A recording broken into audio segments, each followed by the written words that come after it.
Okay. Morning.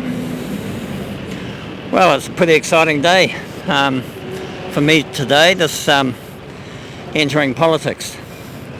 So the name of the party you probably already know is Opportunities Party, or TOP I suppose for short. And let me just explain how it's come about.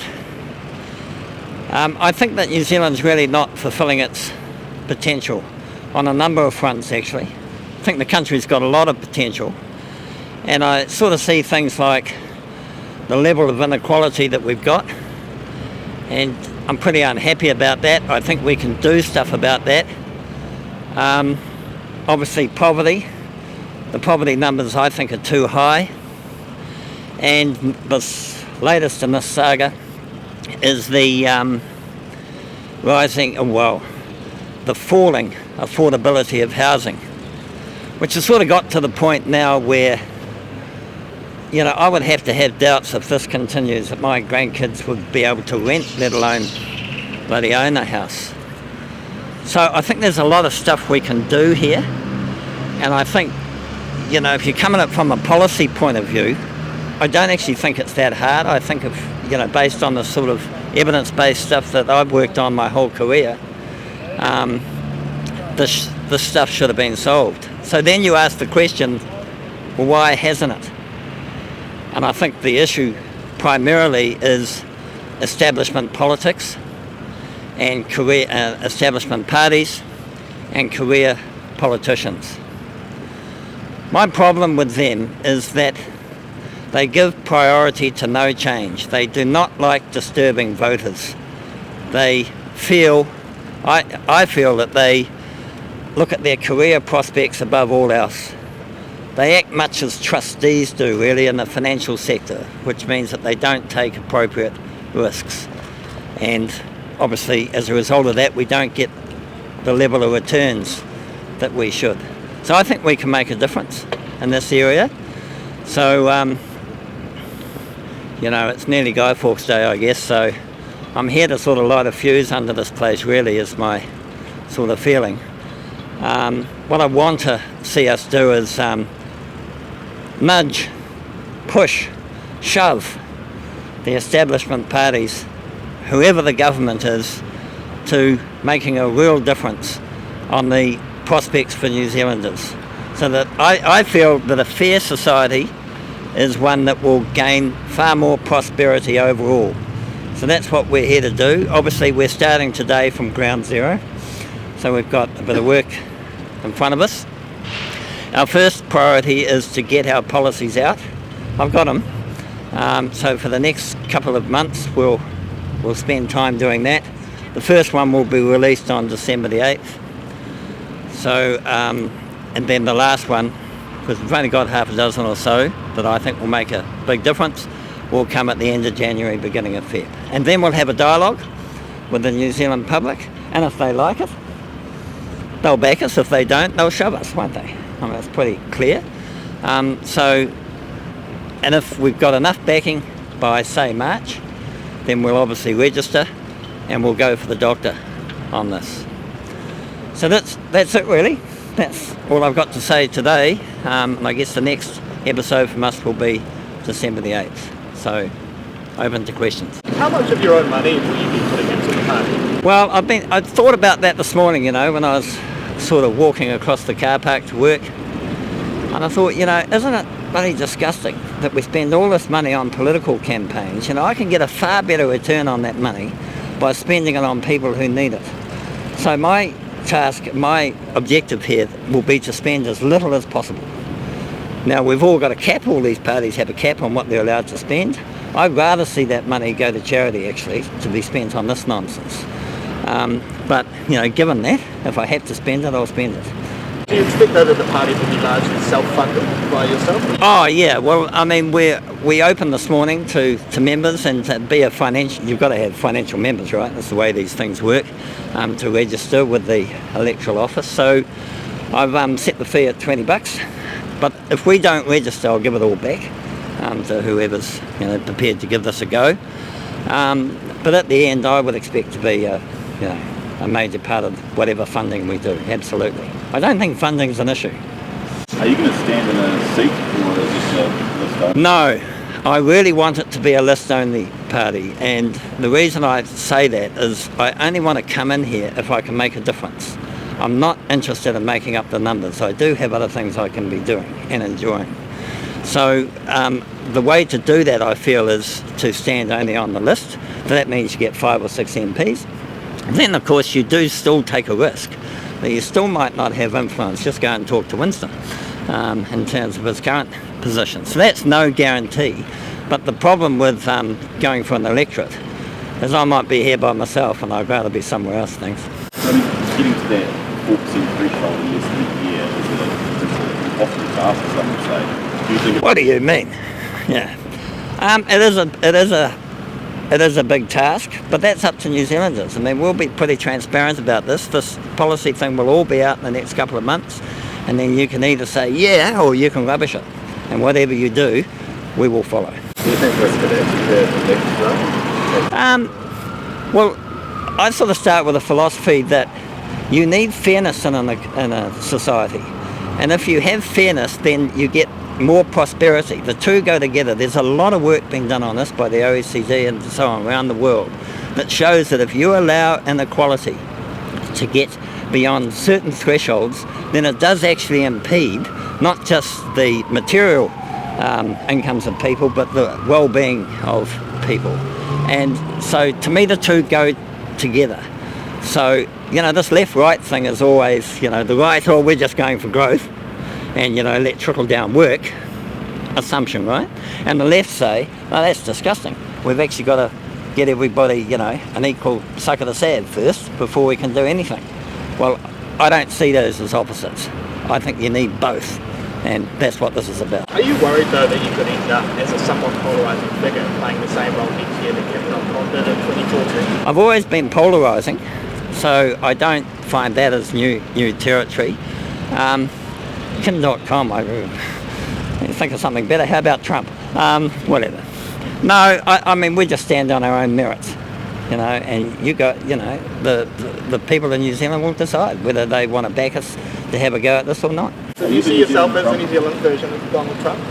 No, well, you've got to tell me which aspect particularly of Donald Trump you're thinking of. I mean, I have never been bankrupt, so that's one difference.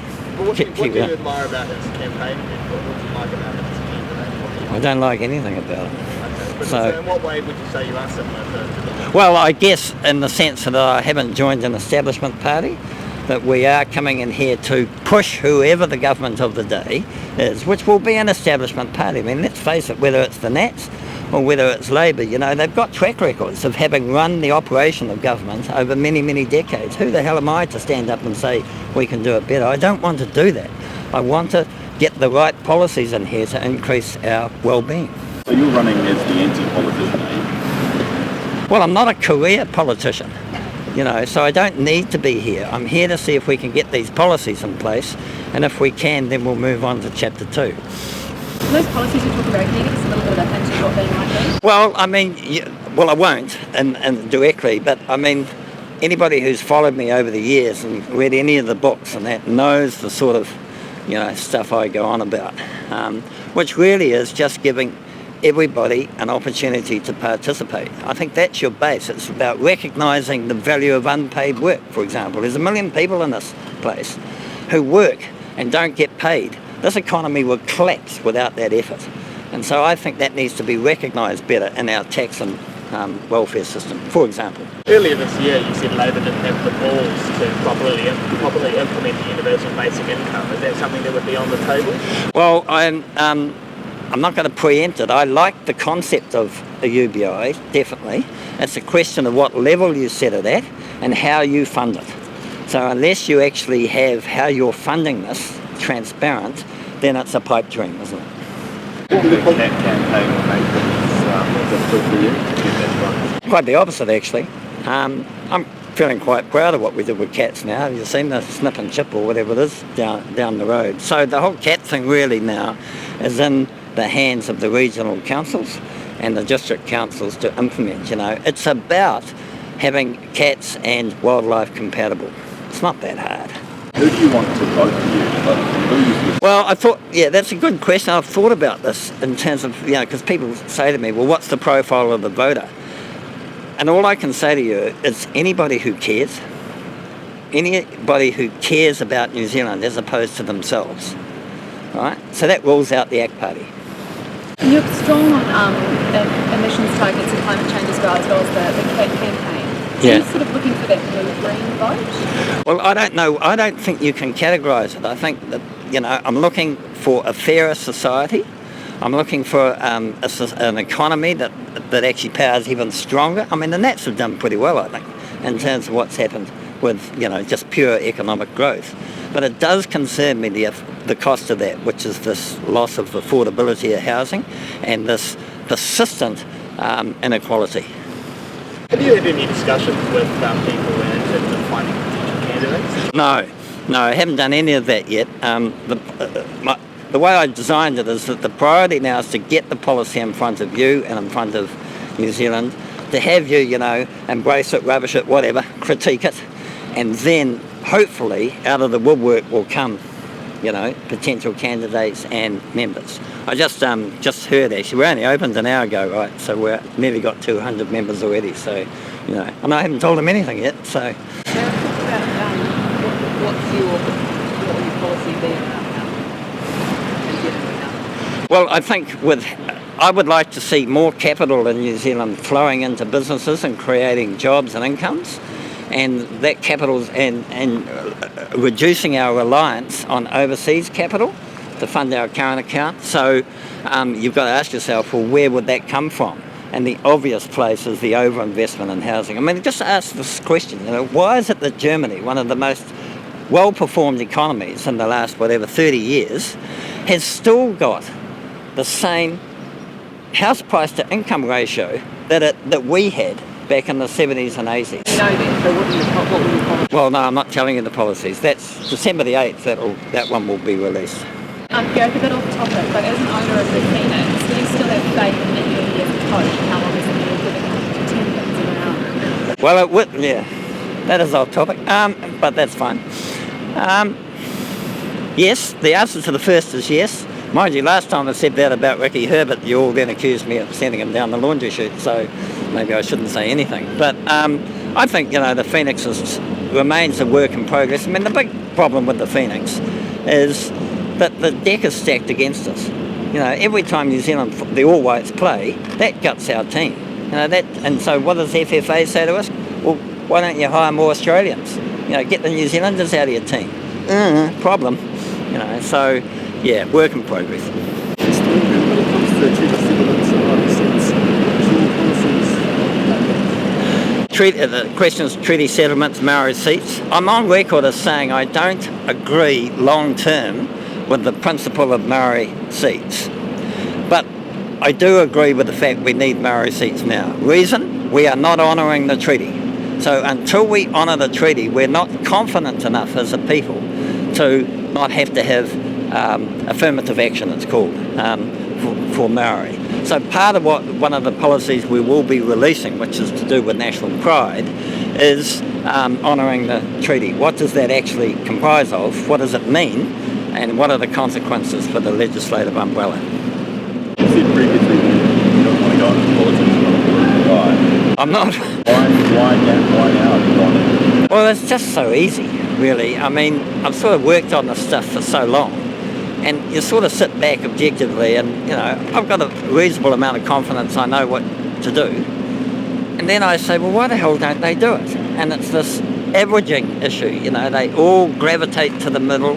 They all, we mustn't take any risks with any of the voters. We might lose one to him. They all call each other names. I mean, it's just garbage, So if we can form a role that chivies them along to do progressive policy, then I'd be pretty happy with it. Do you have any successful business in the past, in the past who have failed? Yeah. Oh, anything could happen. I'm not predicting, whether I flame or whatever, but we're just going to give it a good honest go and just see what the people, if the people get behind us and say, yeah, this is worth giving a chance, well, we're in. If not, we're not.